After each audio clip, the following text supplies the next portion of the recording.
Good afternoon, class. My name is Abigail Jamison.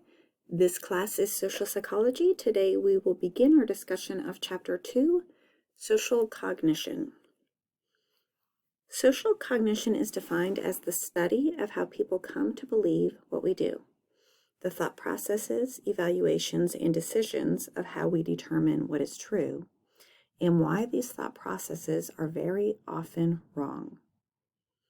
Very often we do not use facts to form our opinions, but rather to confirm what we already see, feel, or believe.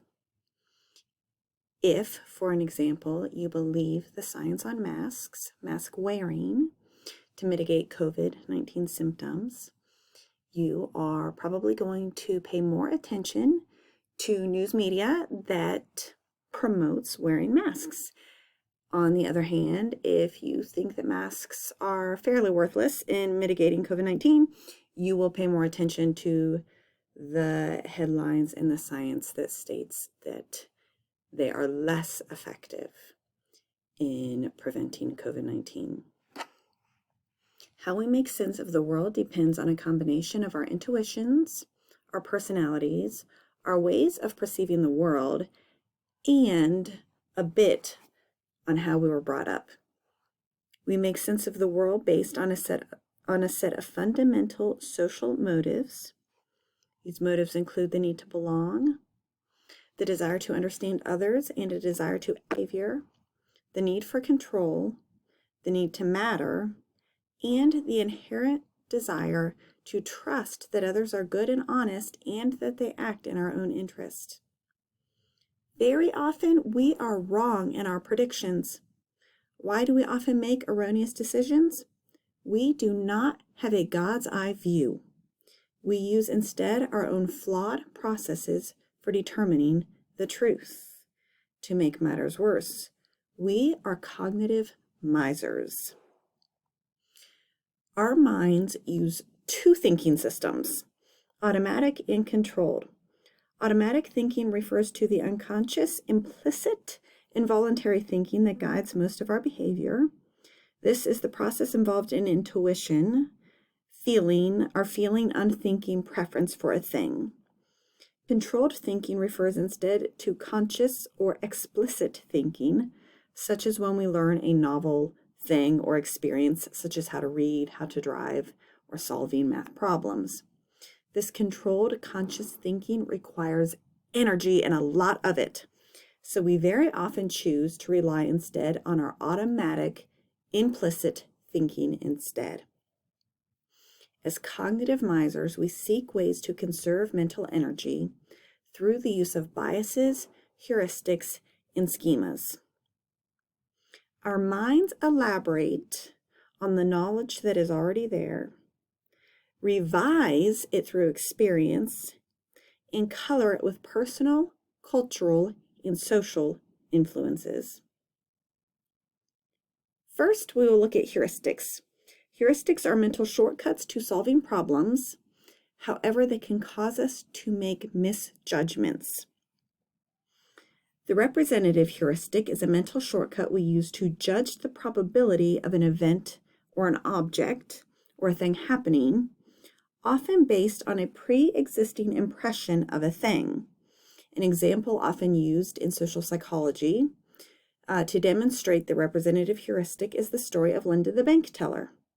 Linda is outspoken and very smart.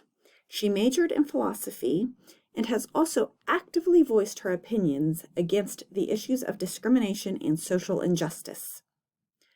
What is more probable about Linda? A, she is a bank teller, or B, she is a bank teller who is also a social activist. The probable answer is A, she is simply a bank teller. However, through logical fallacy, we might often choose option B, she is a bank teller who is also a social activist. The availability heuristic is similar to the representative heuristic, but it involves making decisions based upon how easily something comes to mind. We often think flying is a more dangerous way of travel than over a car simply because, due to greater media focus, it is generally easier to bring to mind examples of fiery airplane wreckage than that of a car on the freeway.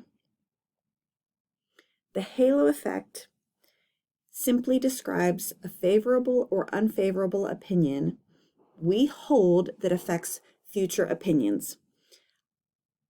The halo effect is active when I give someone a more favorable opinion simply because they look like me. It is also active when I give someone a more unfavorable opinion simply because their name is Fred, and when I was younger, I knew a man named Fred, and I really, really didn't like him.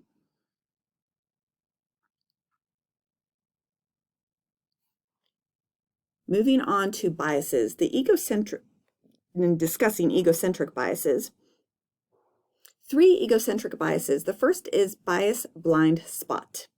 This is the belief that we are more objective and less biased than other people. We see others using biased behavior, but believe we are immune from the same. We say, I am aware of my biases, therefore I am not biased, which is, of course, in itself a bias.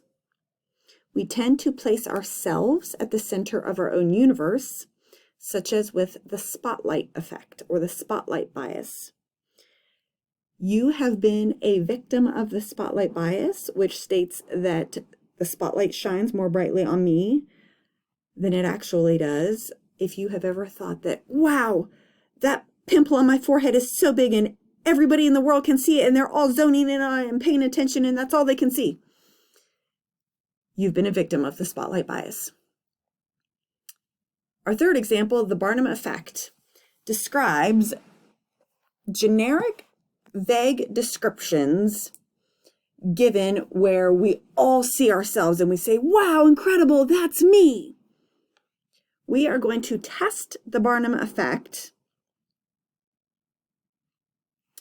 by taking the 4 personality test in class. This is a test designed to mimic the Barnum effect. It is useful in showing us how we are all prone to egocentric bias. Answering questions such as, do you enjoy art and music? Do you feel at ease in a crowd? Do you buy only the things that you need?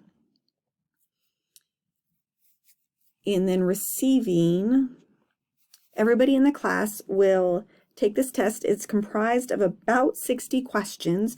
It does not matter what the response chosen is. In fact, it does not matter if a response is chosen or not. Everybody will receive the same personality, the same response to their personality test. The response will say something to the effect of, you have a need for other people to like and admire you, and yet you tend to be critical of yourself. You are disciplined and self-controlled on the outside, but you tend to be worrisome and insecure on the inside. At times, you have serious doubts as to whether you have made the right decision or done the right thing. You prefer a certain amount of change and variety. You become dissatisfied when hemmed in by restrictions and limitations. At times, you are extroverted, affable, and sociable, while at other times, you are introverted, wary, and reserved. The class will say, yes, this is me. Yes, I see myself. And then I'll have one person stand up and read theirs until the entire class realizes, hey, we all got the same response and we all fell for this. This is the Barnum effect, an egocentric bias.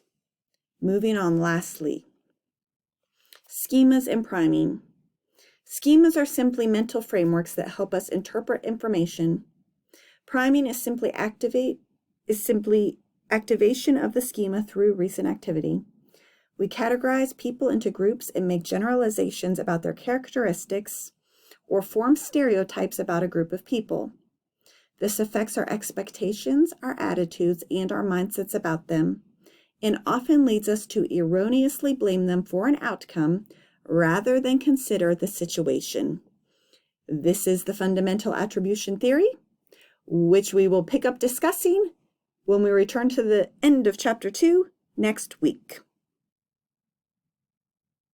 Here's our list of references. The Social Animal by Elliot and Joshua Aronson and the 4 Personality Test, found at 4.net. netopti.net. Thank you.